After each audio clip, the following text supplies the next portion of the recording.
Ladies and gentlemen, a pleasant good morning to everybody on this Sunday. Welcome to another episode of the Louis Sports Network, man. Hope everybody's having a wonderful weekend. Before we get started, I need you guys to smash that like button, hit that subscribe button. Make sure those post notifications are turned on. Make sure you guys are sharing on your social media platforms. Truly appreciate it.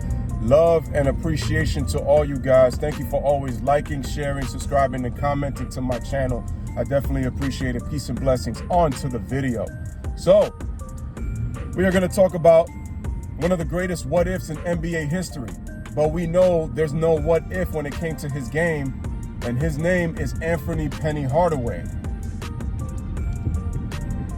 Now, Penny was one of those special talents due to his size, his IQ, his ability to put the ball on the floor, his ability to post up, his ability to get players involved, his ability to score. He was an unbelievable talent that played for the Orlando Magic in his early years, and we know that those were his prime years. I want to focus on the 95-96 season because I think it's something that gets mentioned but doesn't get mentioned like quite enough, and I think it just shows you how great Penny was. Now, going into the season, Shaq got injured in preseason after they got swept by the Houston Rockets in the 95 finals 4-0 to the Rockets getting their second straight title. Shaquille O'Neal goes down with a thumb injury and has to miss the first 6 to 8 weeks of the season. He got fouled by Matt Geiger. The media, people in the newspaper said that the Magic were not going to do as well. They might probably not even be a playoff team. And even if they were probably a playoff team, they're not going to go far and probably going to be an early exit in the playoffs.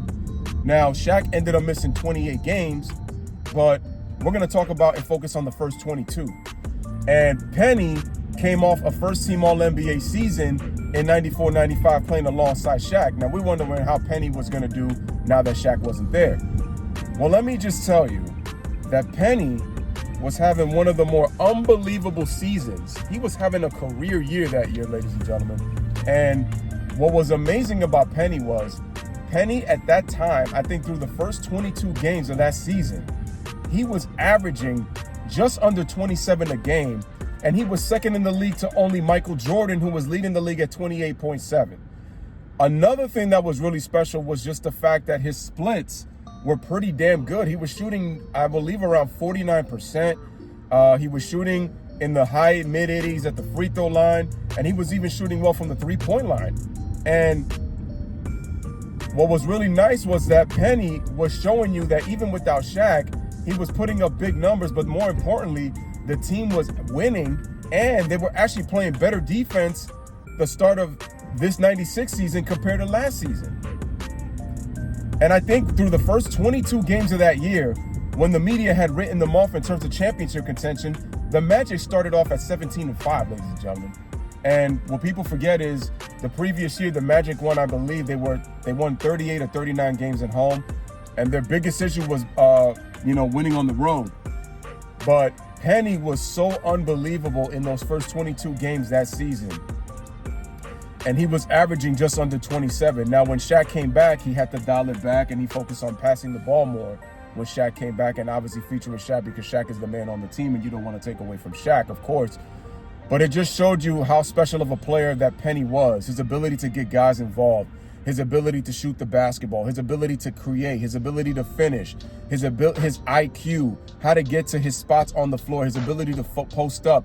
He was so fundamentally sound, and this is a Penny that was only in his third year in the NBA. Penny understood the game. He was a true student of the game, and this was at the time where little Penny was starting to get recognition, which shows you, what Nike viewed Penny as, and this is the time that the Penny 1, really came to forefront. Now, I had the Penny 2, so I didn't get a chance, and I also wore the Penny NRGs, but Penny was special, and it was just showing you how much of a celebrity he was becoming with just how great he was playing basketball in 96.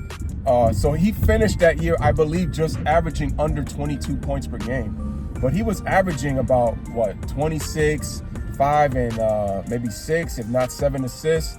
And what also people forget was in the NBA Finals, he had a 50-40-90 NBA Finals and gave you a stat line of like 25, 6, and 8 around there, 50-40-90 splits. So Penny's efficiency was, what made him truly special as well.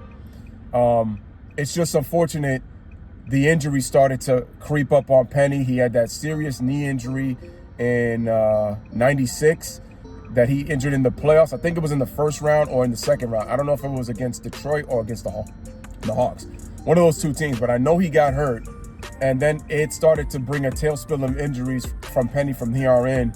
And Penny was pretty much never the same. He did go to the Phoenix Suns, but Penny was really never quite the same player after that. He bounced around a bit. You know, he retired, I think, in 2007, 2008. But it just goes to show you, that 96 season, Penny was on his way to superstardom. Like, he was already a two-time All-Star. He was two-time All-Team NBA. So he was really starting to put up some accolades. It's just he didn't get to do enough. He was a four-time All-Star. You know, it just shows you that Penny was no slouch. And Penny was going to be so unbelievable. But unfortunately, his injuries cut it short. So we never got to really truly see, you know, one of the greatest what-ifs in NBA history. So, ladies and gentlemen, there's your boy Louis with another one. Let me know what you guys think in the comments section. And also, by the way, that 96 season, the Magic ended up going back to the Eastern Conference Finals because, remember, in 95, they had knocked off Michael Jordan and the Bulls in the second round, 4-2. And when Jordan came back, you know, they ended up getting swept 4-0, with Dennis Rodman being the huge acquisition, you know, and alongside with Scottie Pippen and along those other players, you know, for the Chicago Bulls. But once again, let me know what you guys think, man. Bless up, live, laugh, love. Thank you guys for watching.